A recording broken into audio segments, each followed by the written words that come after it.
आज सकाळी सिनेटची निवडणूक जी पुढे ढकलली गेली आहे त्या संदर्भात बोलत असताना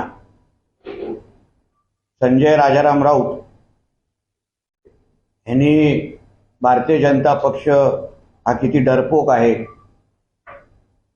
निवडणूक घेण्यासाठी घाबरतायत, असे अकलेचे तारे तोडलेले आहेत.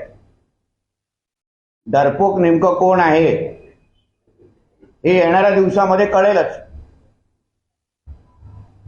काल सुजित पाटकरची जी अटक ईओडब्ल्यूने केली आणि त्यानंतर काल रात्री संजय राजाराम राऊत, त्याचा मालक आणि त्याचा वकील मातोश्रीमध्ये बसून किती फोनाफोनी आणि कोणाकोणाला फोनाफोनी करत होते घाबरून, याची लवकरच मी तपशील जाहीर करणार आहे.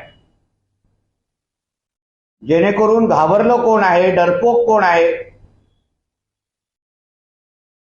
आणि महाराष्ट्रातला सर्वात मोठा डरपोक लाचार हा मातोश्रीच्या 3ऱ्या माळ्यावर राहतोय, हे पूर्ण महाराष्ट्राने देशाला आता कळलेलं आहे. पण सिनेटची निवडणूक रद्द केली त्याच्यामुळे कालपासून थैथयाट सुरू आहे. आज सकाळी 11:30ला पेंग्विन ठाकरे पण त्यावर बोलणार आहे असं ऐकतोय. आता सिनेट निवडणूक हे आम्हालाही हवी होती. आम्ही पण आमची तयारी आमच्या विद्यार्थी संघटनेच्या माध्यमातून सुरू केलेली होती. मला आठवतं काही दिवसा अगोदर सन्मान्य रवी चव्हाणजींच्या नेतृत्वाखाली कोकण पट्ट्यातले सगळे आम्ही एकत्र झालेलो आणि सिनेट निवडणुकीची तयारी सुरू केली. पण नेमकं ह्यांना सिनेटमध्ये सदस्य का पाठवायचे? ह्यांना 10 सदस्य सिनेटमध्ये ह्याच्या अगोदर गेलेले. मग ह्यांना सिनेटमध्ये सत्ता कशाला हवी? तर ह्यांच्या नाईट लाईफ गँगच्या सगळ्या इच्छा पूर्ण करण्यासाठी. मला आठवतं महाविकास आघाडीच्या कारकिर्दीमध्ये ह्यांच्यात ह्या विद्यार्थी युवा सेना आणि ह्या सगळ्या नाईट लाईफ गँगच्या माध्यमातून असंख्य व्हाईस चान्सलरांना धमक्या दिल्या गेलेल्या, ब्लॅकमेलिंग केली गेलेली, मोठ्या प्रमाणामध्ये कम्प्युटर पासून विविध गोष्टीचा भ्रष्टाचार, टेंडरमध्ये भ्रष्टाचार.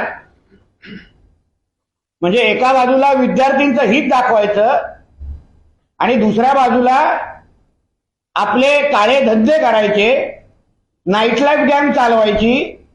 आणि ह्यासाठी ह्या पेंग्विन गँगला सिनेट निवडणुका हव्या आहेत, विद्यार्थ्यांसाठी नको आहे. कारण का ह्यांचे जे काही काळे धंदे मुंबई युनिव्हर्सिटीमध्ये चालतात विद्यार्थ्यांच्या नावाने, काही व्हाईस चान्सलरांना अगर बोलकं केलं तर हे सांगतील, व्हाईस चान्सलर सांगतील किती लोकांना कशा ब्लॅकमेलिंग होत होतं. तो सरकारी भाचा, तो कसा टेंडरसाठी आणि व्हाईस चान्सलर टेंडरसाठी व्हाईस चान्सलरना हैराण करायचा, याची सगळी माहिती आम्ही या निमित्ताने बाहेर काढू. म्हणून जास्त थोबाड उघडलं पेंग्विननी किंवा त्याच्या सरकारी भाच्यानी किंवा या संजय राजाराम राऊतनी, डरपोकची व्याख्या काय असते ही मग आम्ही दाखवून देऊ. कुठल्या तोंडाने मोदी साहेबांवर, फडणवीस साहेबांवर, भारतीय जनता पक्षावर हा टीका करतो? सुजित पाटकर बरोबर तुझं काय नातं आहे?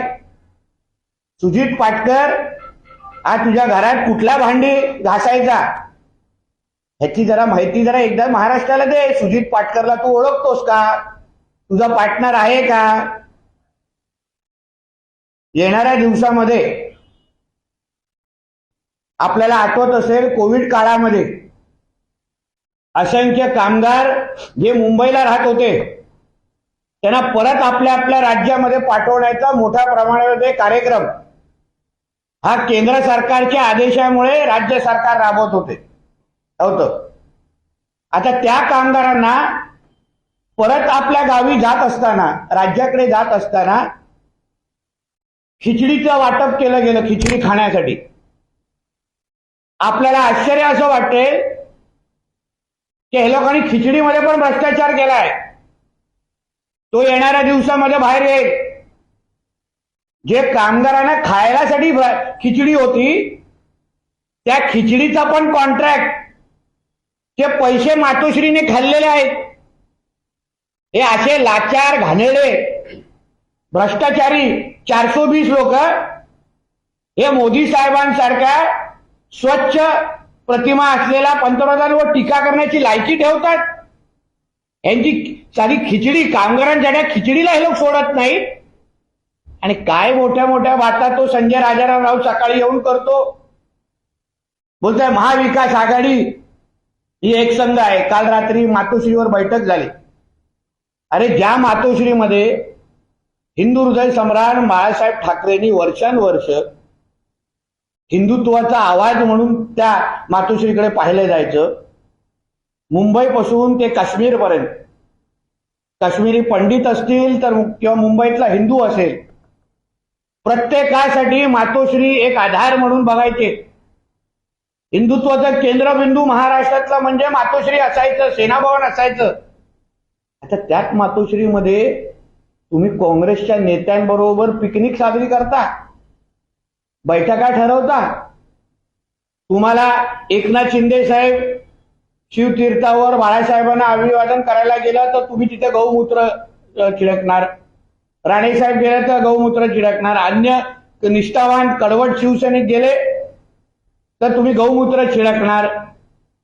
मग ज्या मातोश्रीमध्ये तुम्ही काल काँग्रेसच्या त्या नेत्यांना घेऊन बसलेले, त्या जागेवर गौमूत्र शिंपडणार आहात का?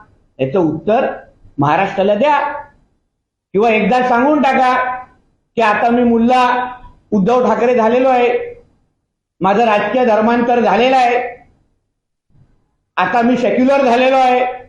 एकदा सांगण्याची तरी हिंमत ठेवा. मग डरपोक कोण आहे महाराष्ट्राला पण तरी कळून दे. एका बाजूला हिंदुत्वाची भाषा करायची आणि दुसऱ्या बाजूला जे हिंदूंवर अत्याचार करणारे ते काँग्रेसचे लोक, त्यांच्याबरोबर तुम्ही मातोश्रीवर बैठका घेतात महाविकास आघाडी म्हणून. परत पहिलं तर स्वतःचा खरा चेहरा हा महाराष्ट्राला दाखवा. हिंमत असेल, स्वतःला बाळासाहेबांचा मुलगा बोलवत असाल, राजाराम राऊताचा मुलगा बोलवत असाल तर सांगा की आम्ही सेक्युलर झालोय आणि मग महाराष्ट्राच्या आणि देशाच्या सामोरे जा. बोले हिंदी में बता दीजिए, कल आपने कहा कि मातोश्री में जिस सेंटर पॉइंट लगाया था बाला साहेब ठाकरे ने हिंदुत्व का, आज वहां कांग्रेस के नेता मौजूद है, मीटिंग कर रहे हैं, पिकनिक बोल रहे हैं.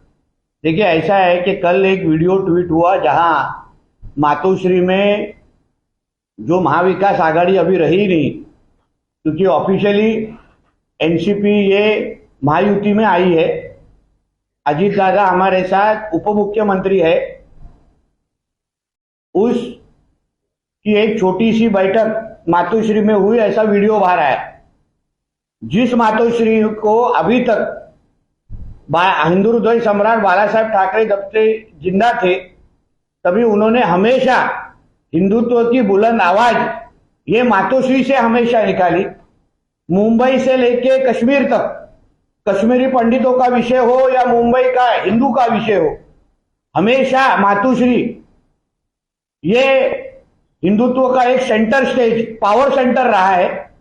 और उसी मातोश्री में बैठ के जिस कांग्रेस के साथ, जो कांग्रेस आज कर्नाटक हो या अन्य जिधर जिधर भी हो, तुष्टीकरण की राजनीति करते हैं, कर्नाटक के हिंदुओं को उनको आज बहुत बड़े पैमाने पे हाल कर रहे हैं, अटैक कर रहे हैं, उनके साथ ही बैठ के अगर आप पिकनिक सेलिब्रेट कर रहे हैं, पिकनिक ये कर रहे हैं, तो आपको हिंदुत्व का विषय उठाने का अधिकार है क्या?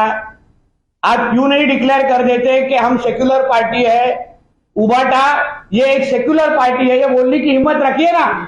बोलिए मैं अभी मुल्ला उद्धव ठाकरे हूं, मेरा राजनीतिक धर्मांतर हो चुका है, अभी मेरे को हिंदुत्व से कुछ लेना देना नहीं है, ये दोनों तरफ लहराने वाले लोग इनको समाज में बहुत अलग तरीके से देखते हैं, इनका नाम अलग है।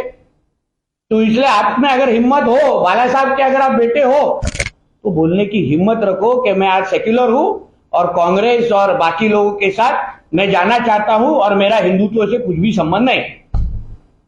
संजय राउत ने भारतीय जनता पार्टी में तो अलग, लेकिन प्रधानमंत्री नरेंद्र मोदी पर भी हमला किया है। कहा है वो फिर से कहते हैं कि वो चुनाव जीतेंगे, उनका एरोगेंस है और कहते हैं कि क्या शाइनिंग, कुछ तरीका में शाइन हो नहीं रहा है। और ये कह रहे हैं कि वही पुरानी स्ट्रेटेजी है जो शिवसेना तोड़ने के लिए लगाई थी, अब एनसीपी तोड़ने के लिए भी लगा रहे हैं, ईडी का इस्तेमाल किया जा रहा है। ऐसा है कि संजय राउत ने अभी तक जो बोला है, उन्होंने कहा है कि 25 साल तक उद्धव जी मुख्यमंत्री रहेंगे। उन्होंने कहा है कि महाविकास आघाड़ी की सरकार और 15 साल चलेगी। उन्होंने कहा था कि ये हमारी महायुति की सरकार ये फरवरी में गिरेगी, फिर मई की तारीख आई, अभी कुछ और 3 महीने आए। इसलिए संजय राउत जो सुबह उठ के जो बोलते हैं उनको ही मालूम नहीं होता वो क्या बोलते हैं। आज पंतप्रधान मोदी जी जो बोल रहे हैं कि 2024 को हम वापिस आएंगे, इसके लिए बोल रहे हैं क्योंकि उन्होंने लोगों के लिए काम किया है, लोगों की सेवा की है। 10 साल में हमारा भारत देश जो बदला है उसका एकमेव कारण है, मतलब उसका नाम है पंतप्रधान मोदी जी। पर इन लोग के पास अभी कोई एजेंडा नहीं है। जो शिवसेना तोड़ने मतलब क्या, वो क्या लहान बच्चे नहीं है कि उनको कोई तोड़ के हाथ से चॉकलेट लेके निकल जाएगा। उनको मालूम है कि बाबा उद्धव ठाकरे में अभी कैपेसिटी नहीं है। उनको मालूम है ये अभी सेक्युलर पार्टी हो चुके हैं, इनके साथ हमको नहीं रहना है। कल की मातोश्री मीटिंग के बाद जो और ज्यादा कंफर्म हो गया कि एकनाथ शिंदे जी ने क्यों शिवसेना छोड़ी और क्यों शिवसेना को खुद खड़ा किया, ये प्रूव हो गया है। इसलिए ये संजय राउत नशे में बात करते हैं, उनको ही मालूम नहीं है वो क्या बात कर रहे हैं। उनको फ्रस्ट्रेशन आ गया है, उनको मालूम है आज नहीं तो कल उनको सुजीत पाटकर के साथ जेल में जाना ही पड़ेगा। उनकी तारीख तय हो चुकी है और उस डर से फिर कभी ईडी पे बोम करने की, कभी पंतप्रधान पे आवाज करने का मुझे पूछना है हमारे वो संजय राउत को। तुम बोलते हैं कि राष्ट्रवादी तुम्हारे साथ आज महाविकास आघाड़ी में, मगर राष्ट्रवादी तो महायुति के साथ में। और वो छोड़िए ना, उद्धव ठाकरे और उनके कई रिश्तेदार वापिस बीजेपी में आने के लिए बहुत कोशिश कर रहे हैं। 1-2 मीटिंग भी करने की उन्होंने कोशिश की। एक बाजू से तुम राष्ट्रवादी साथ में जा रही है, इसलिए आप बोल रहे कि पवार साहब भीष्म पितामह है, उन्होंने संभ्रम तैयार नहीं करना चाहिए। फिर तुम्हारे लोग जब भी बीजेपी के साथ इलू करना चाहते हैं तभी आप बात नहीं करते, तभी वो चल जाता है। राष्ट्रवादी ने किया, एकनाथ शिंदे साहब ने किया तो आपको प्रॉब्लम। पर आपका खुद का मालक उद्धव ठाकरे जब वो अभी बीजेपी के साथ वापिस आने की जो कोशिश कर रहे हैं उसके बारे में थोड़ा इन्फॉर्मेशन दो ना।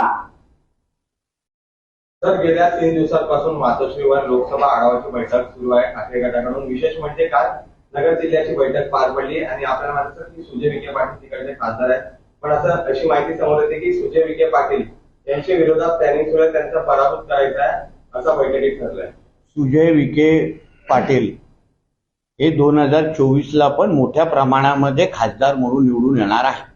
यांनी कितीही बैठका घेऊन दे, तिकडचा मतदार, मी स्वतः नगरला वारंवार गेलेलो आहे हिंदुत्व विषयावर, वारंवार मला तिकडची परिस्थिती माहिती आहे। आम्ही सगळेजण मिळून आमचा प्रत्येक खासदार याच्यावरती जास्तीत जास्त खासदार हे पंतप्रधान मोदीजींना महाराष्ट्रातून देणार आहे। म्हणून कितीही मातोश्रीवर बैठका घ्या, मातोश्रीच्या बैठका ह्या आता बचत गटाच्या बैठका आहे, ह्याला काय पक्षाच्या बैठका राहणार नाही। ते आता 10-15 महिला एकत्र येतात आणि बचत गट कसं स्थापन करतात तसं ते उभाट आहे, त्याला काय अर्थ राहत नाही। ते काहीतरी छोटासा प्रोडक्ट घेणार आणि मार्केटमध्ये विकणार, तेवढंच त्यांचं काम आहे। लोकसभा बिकसभा हे सगळे मोठ्या गोष्टी झाले, त्यांचा एक खासदार येणार नाही एवढं मी विश्वासाने सांगतो। आणि ह्याला हिंमत असेल ना उद्धव ठाकरेंना, चल त्यांनी स्वतःच्या मुलाला उभं करून दाखवावं मुंबईला खासदारकीसाठी, काही हरी नाही। चला। तर भास्कर जाधव यांनी पुन्हा केंद्रीय मंत्री नारायण राणे यांची मिमिक्री केली आहे। काल भाषण करताना त्यांनी पुन्हा एकदा केंद्रीय मंत्री नारायण राणे यांची मिमिक्री केली। काय माहितीये ना, हे भास्कर जाधव हा एक अपयशी माणूस आहे। राणे साहेब, भास्कर जाधव, विनायक राऊत हे एका टायमाला शिवसेनेमध्ये कार्यरत होते। राणे साहेबांचा प्रवास एक सामान्य शिवसैनिक ते मुख्यमंत्री ते केंद्रीय मंत्री तक झालेला आहे। राणे साहेबांनी त्यांच्या मुलाला आमदार 2दा केलं, एका मुलाला खासदार केलं. भास्कर जाधवला ही चीड आहे, हे फ्रस्ट्रेशन आहे की तो त्याच्या मुलाला साधा आमदार किंवा जिल्हा परिषद सदस्य पण करू शकला नाही. तो स्वतः राज्यमंत्रीपेक्षा जास्त मोठा होऊ शकला नाही. हा राग राणे साहेबांवर आहे, ही जलसी राणे साहेबांवर आहे की तो माणूस आज केंद्रीय मंत्रिमंडळामध्ये झालाय आणि हा गल्लीमध्येच भुगतोय.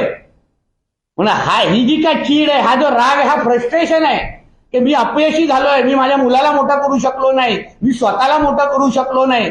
मासा मेला म्हणून उद्धव ठाकरेला शिव्या देणारा आज उद्धव ठाकरेचे पाय चाटत बसलाय.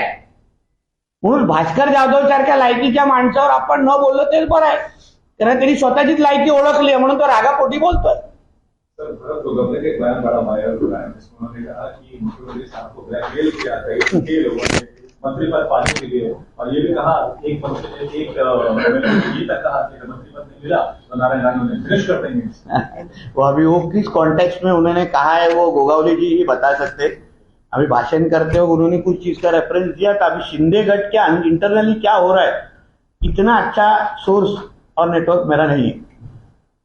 लेकिन सर जो है शिंदे गुट के एक बड़े नेता हैं, चीफ व्हिप भी रह चुके हैं उनके पार्टी के नेता के तौर पे, और वो कह रहे हैं कि इस तरीके से ब्लैकमेल किया जा रहा है कि अगर मंत्री पद नहीं मिला तो सुसाइड कर लेंगे, पत्नी छोड़कर चली जाएगी. इस तरीके की जो बातें हैं, आपको नहीं लग रहा है कि स्टेट गवर्नमेंट के लिए बहुत बड़ा एम्बैरेसिंग मूवमेंट हो सकता है कि पार्टी के बड़े नेता जिनका मंत्री पद अब जो एक्सपेंशन होने वाला है उसमें भी नाम आ सकता है, इस तरीके का नहीं, मुझे ऐसा लगता है कि उस चीज को ज्यादा सीरियसली नहीं लेना चाहिए. हम हिंदुत्व के नाम पे हम लोग सब साथ में आए हैं.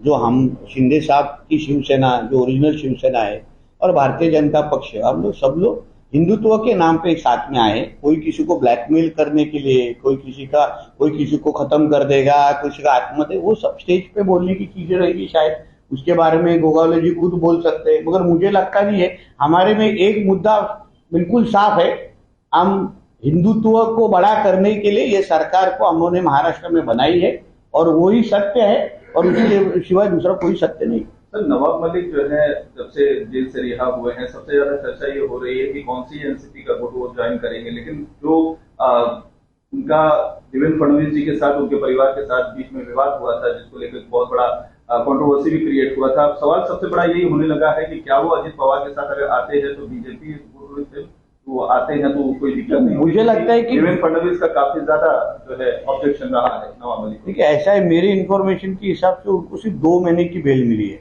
वो भी मेडिकल लीव पे है. इसलिए उनको कुछ 2 महीने के लिए, अगर 60 दिन के लिए आदमी से मेडिकल लीव के लिए अगर बाहर आता होगा तो उसके लिए इतने बड़े अजम्पशन करने के लिए बहुत जरूरत नहीं है, ऐसा मुझे लगता है. अभी तो कोर्ट ने जब भी उनको पूरी तरह से बेल देंगे तब उसके बारे में सोचना चाहिए. 2 महीने के लिए वो आदमी बाहर आ रहा है, मेडिकल रीजन पे बाहर आ रहा है, और 2 महीने के बाद वो वापस अंदर चले जाएंगे. तो उसमें अभी तक उसके ऊपर कंक्लूजन निकालने की जैसी परिस्थिति नहीं है. लेकिन सर, दोनों पक्ष के जो नेता हैं, दोनों गुट के नेता वो लगातार मुलाकात कर रहे हैं. मुलाकात करने से वो हाँ मंत्रिमंडल में आ जाएंगे या तो उनको मंत्री बनाया जाएगा, ऐसा मुझे नहीं लगता. ऐसा कुछ चीज है, कुछ चीजों के ऊपर हमारी भारतीय जनता पार्टी कॉम्प्रोमाइज करती नहीं है, इतना हमको स्पष्ट है. और इसलिए मुझे लगता है नहीं कि इस बार में कुछ ऐसा निर्णय हुआ रहेगा. 2 महीने के बाद जब भी कोर्ट उनको वापस जेल में जाने को बोलेगी, तभी वो परिस्थिति, आपका ये सवाल का जवाब आपको खुद ही मिल जाएगा. सर, एमएनएस के साथ आप लोगों की जो है गठबंधन की बातें चल रही थी. कई बार देवेंद्र फडणवीस खुद गए थे, कई आपके बीजेपी के वरिष्ठ नेता उनके घर तक भी गए थे, सब कुछ अच्छा चला था. लेकिन अब ये खबरें आ रही है कि एमएनएस लोकसभा चुनाव लड़ने की तैयारी कर रही है. अकेले इंडिपेंडेंट थाने की 3 सीट और जो है पालघर की 1 सीट पर चुनाव लड़ने की तैयारी करे. उसके लेकर बीच में राज ठाकरे की बीजेपी को लेकर भी काफी ज्यादा तल्ख टिप्पणियां आ रही हैं. उसको किस तरीके से देखते हैं? देखिए, राज साहब ठाकरे ये बहुत स्पष्ट बोलने वाला आदमी है, नेता है. वो कभी भी दिल में कुछ और, मुंह पे कुछ और, ऐसा कभी करने वाले वो नेता नहीं है. उनको अगर कुछ गलत लगता रहेगा तो उनको बोलने का उनको अधिकार है कि वो महाराष्ट्र के एक ज्येष्ठ नेता है, सीनियर नेता है. मगर हिंदुत्व के एक लाइन पे हम लोग सब लोग एक ही लाइन पे चल रहे हैं, क्योंकि वो भी हिंदुत्व की बात करते हैं, वो भी लैंड जिहाद की बात करते हैं, और हमारे भी वही सारे विषय है. अभी उनके बारे में गठबंधन होगा कि नहीं होगा, लोकसभा वो लोग साथ में लड़ाएंगे कि नहीं, वो हमारे वरिष्ठ नेता डिसाइड करेंगे और उस टाइम पे वो डिसीजन होगा। अभी तक तो आहिस्ता आहिस्ता लोकसभा का माहौल बन रहा है। जब भी सब निर्णय ऊपर के हमारे central office party parliamentary committee करेगी, उस पर हमको सबको मालूम पड़ जाएगा। सर, ठाणे की 3 सीट के जो है उन्होंने शॉर्टलिस्ट किया है, भिवंडी, कल्याण, डोंबिवली और ठाणे की सीट। वो वहां पर शिंदे गुट के साथ साथ बीजेपी का भी अच्छा एक स्ट्रांग होल्ड रहा है। अगर वो जो है एमएनएस इंडिपेंडेंटली वहां पर लड़ती है तो नहीं, आपको नहीं लगता कि ये आपकी गठबंधन के लिए? मुझे लगता है ये इफ एंड देन की सिचुएशन है। अगर होगा तो क्या, मुझे लगता है जब तक फाइनल डिसीजन होता नहीं है तब तक आप रुक जाना चाहिए, क्योंकि हम राज साहब के साथ हमारे सबका अच्छा संबंध है। जब तक फाइनल डिसीजन होता नहीं, अभी हर एक को अपना अधिकार है अपनी पार्टी बढ़ाने की। राज साहब को लगता है कि वहां उनके पार्टी का स्ट्रांग होल्ड है कि मुझे मेरे इन्फॉर्मेशन की हिसाब से डोंबिवली में उनका एक आमदार भी है, तो उनको ऐसा लगता है कि उनकी पार्टी वहां से बढ़ सकती है, इसलिए वो उसकी तैयारी करते होंगे। मगर जब तक फाइनल डिसीजन होता नहीं है तो मुझे नहीं लगता अपने को एकदम फायनल कन्क्लुजन पे आना चाहिए। सर मराठीमध्ये एकदा राजसाहेब एक राज्यातले ज्येष्ठ आणि अनुभवी नेते आणि स्पष्ट वक्ता आहे। त्यांना जे वाटतं ते बोलतात। बाळासाहेबांचे गुण त्यांनी घेतलेले आहे। उद्धव ठाकरे सारखे आतल्या गटाचे नाहीये, आतले गटाचे नाहीयेत, म्हणजे पोटात एक गोटात एक असं काही विषय ते करत नाहीत। त्यांना काही विषय खटकले आहेत ते बोलतात। आता उदाहरण रस्त्याच्या संदर्भात विषय घेतलाय।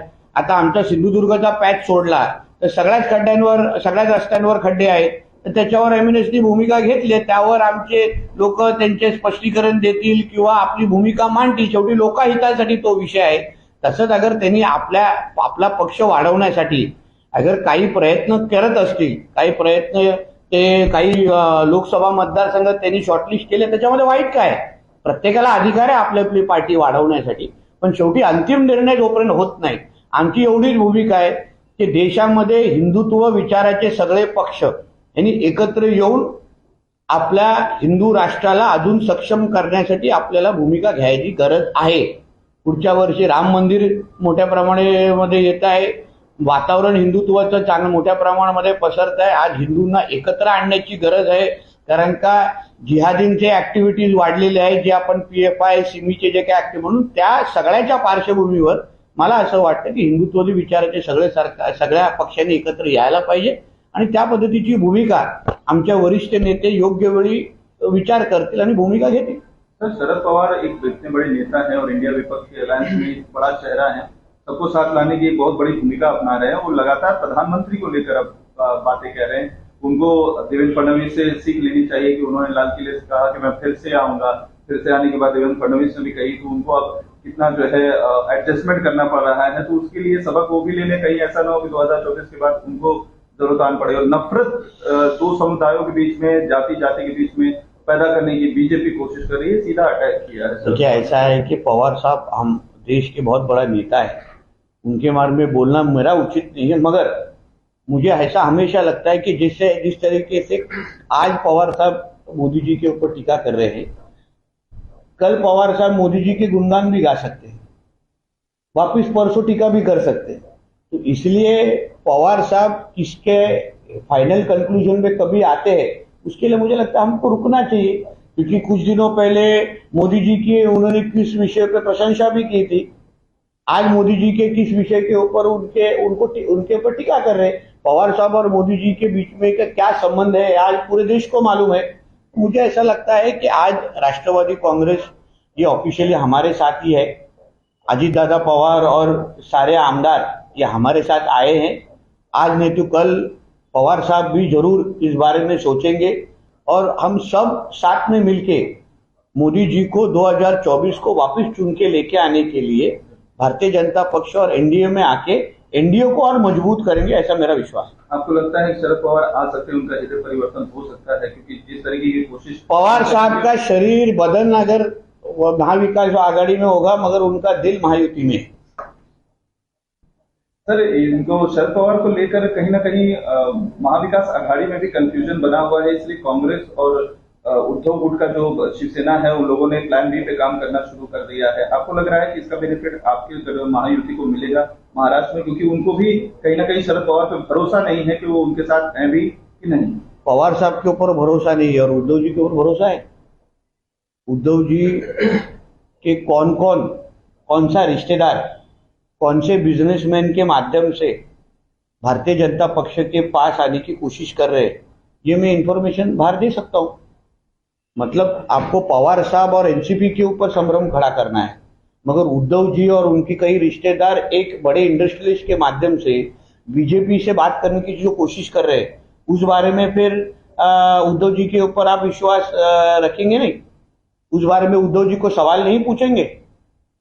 उसमें फिर कांग्रेस पार्टी को आज सब मिलके टोपी डालने का कार्यक्रम चालू है क्या? तो इस तरफ राष्ट्रवादी कांग्रेस हमारे साथ आ चुकी है, इस तरफ उद्धव जी हमारे साथ बात करने की कोशिश कर रहे हैं। एक बहुत बड़े इंडस्ट्रियलिस्ट को बीच में डाला है, उद्धव जी का एक रिश्तेदार भी बीच में बात कर रहा है। मगर भारतीय जनता पार्टी की भूमिका स्पष्ट है, क्लियर है कि उद्धव ठाकरे के साथ हमको जाना नहीं है, मगर बात करने की तो कोशिश हो रही है ना। तो फिर पवार साहब और अजीत दादा ने किया तो ठीक, फिर भीष्म पितामह, फिर मगर आपके शकुनी मामा अगर हमारे बीजेपी से बैकडोर टॉक्स करने की कोशिश कर रहे, उस बारे में भी इंफॉर्मेशन देनी चाहिए महाराष्ट्र को और देश को। और आपको अगर देना नहीं है तो मैं लोकेशन, इंडस्ट्रियलिस्ट सबके बारे में इंफॉर्मेशन दे सकता हूँ, कौन किधर कैसे मिल रहा है, किस तरह से फोन डाले जा रहे हैं, हमको ले लो, अनकंडीशनली ले लो, साथ में हम आने को आपके साथ तैयार है, ये सब उद्धव जी के लोग बोल रहे, तो फिर वो चलेगा। तभी फिर संभ्रम तैयार नहीं होता, तभी फिर महाविकास आघाड़ी को प्रॉब्लम नहीं होता। मगर अजीत दादा ने अगर भूमिका ली, शिवसेना ने अगर बीजेपी के साथ जो ओरिजिनल मैंडेट था वो जाने की कोशिश की, तब फिर अजीत दादा गद्दार, एकनाथ शिंदे साहब गद्दार, मगर सबसे बड़ा गद्दार ये महाविकास आघाड़ी में उद्धव ठाकरे ही है, क्योंकि आज भी उनको बीजेपी के साथ जाना है। और मैं ये जिम्मेदारी के साथ आपको बोल सकता हूं कि बैकडोर टॉक्स करने की वो कोशिश कर रहे, उद्धव जी का रिश्तेदार है और एक बहुत बड़ा इंडस्ट्रियलिस्ट बीच में। अगर इनको हिम्मत होगी तो उस बारे में कुछ बोलिए कि नितेश राणे जो बोल रहा है वो झूठ बोल रहा है, मैं चॅलेंज करता हूं। ताज्या अपडेट्स आणि ताज्या बातम्यांसाठी आजच सबस्क्राईब करा आपला Sindhudurg digital news channel. Like करा, शेअर करा, कमेंट करा आणि महत्त्वाचं म्हणजे बेल आयकॉनला क्लिक करायला विसरू नका।